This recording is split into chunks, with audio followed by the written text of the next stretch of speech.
Radi ni tukio la kiasili ambalo hutokea baada ya uwiano wa chaji ya chanya na hasi unakuwa tofauti katika mawingu yenyewe kwa wenyewe au mawingu na ardhi. Uwiano wa chaji ukikosekana, hutakiwa chaji kuondolewa au kuharibiwa ili kila kitu kirudi sawa.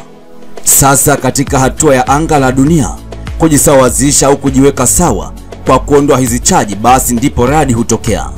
Fahamu, uwiano wa chaji unapokosekana kwa kiasi kikubwa, hasi na chanya huanza kuvutana na kusababisha elektronsi kuanza kusafiri kupitia kipitisho cha hewa nyevunyevu kutoka katika chaji hasi kwenda chaji chanya. Tendo hili ni la automatiki ambapo anga huhitaji kuondoa chaji hizo, kwa kuwa kunakuwa hakuna kifaa katikati ya chaji hizo kitakachowezesha kunyonya nguvu ya chaji hizo.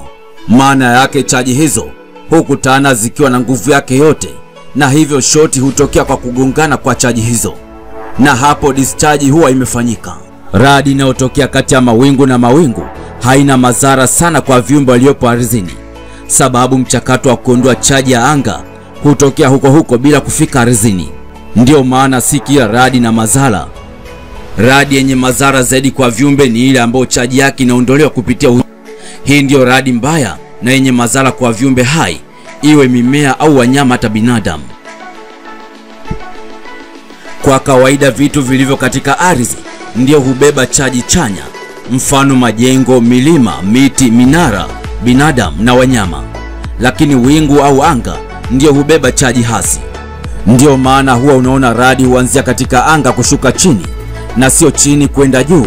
Sababu kubwa ni kwamba kanuni ya electrons inasema kwamba electrons husafiri kutoka katika chaji hasi iliyopo katika mawingu kuja katika chanya iliyopo katika ardhi.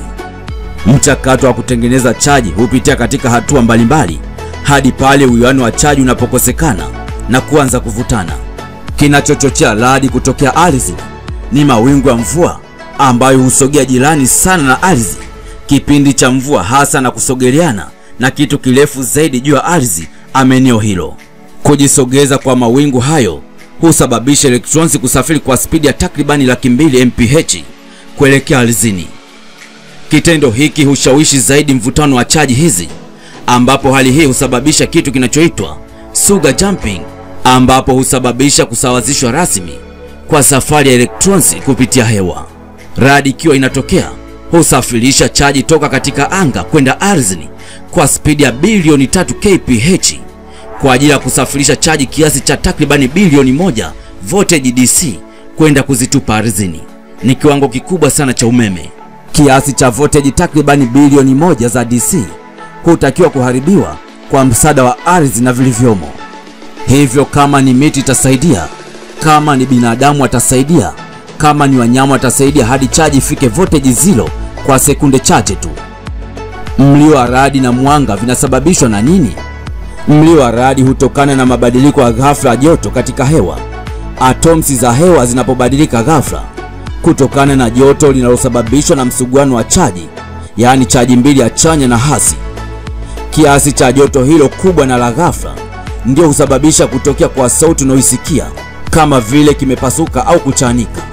Mwanga wa radi unasababishwa na cheche baada ya chaji mbili hasi na chanya zinapokutana bila kuwepo kwa ukinzani, na hivyo kupelekea mgongano wa chaji unaosababisha mwanga wakati wa hatua ya anga kujiondoa na chaji. Ni kama ukigusisha waya mbili za betri vile.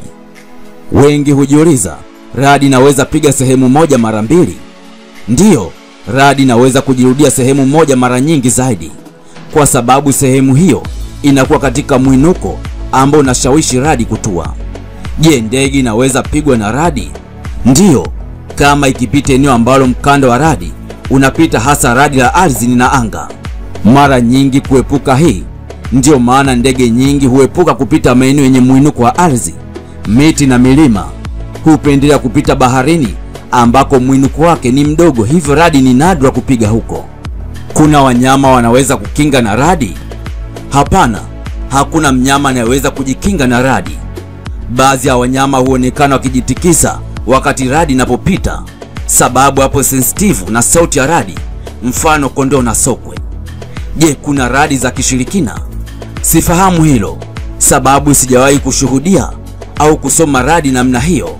Pia sayansi bado haijashuhudia tukio hilo ili iweze kulielezea, lakini wengi huamini hilo, hivyo nitaliacha kama lilivyo. Jinsi ya kujikinga na radi: kaa mbali na sehemu zenye mwinuko, mfano milima. Kaa mbali na eneo ambalo ni la wazi na tambalale. Epuka kutumia vifaa kama vile TV, hasa ambazo zimeunganishwa katika satellite dishi au antena za juu ya paa. Epuka kujizuia mvua chini ya mti. Epuka kupanda miti mirefu jirani na nyumba yako, hasa kama upo maeneo yenye visa vingi vya radi. Kaa sehemu kavu. Epuka kuwa na uhusiano na ardhi na mwili moja kwa moja. Pia vaa viatu. Usikae katika vibaraza ambavyo viko jirani na miti au nguzo za umeme kipindi cha mvua. Hii ni HMG.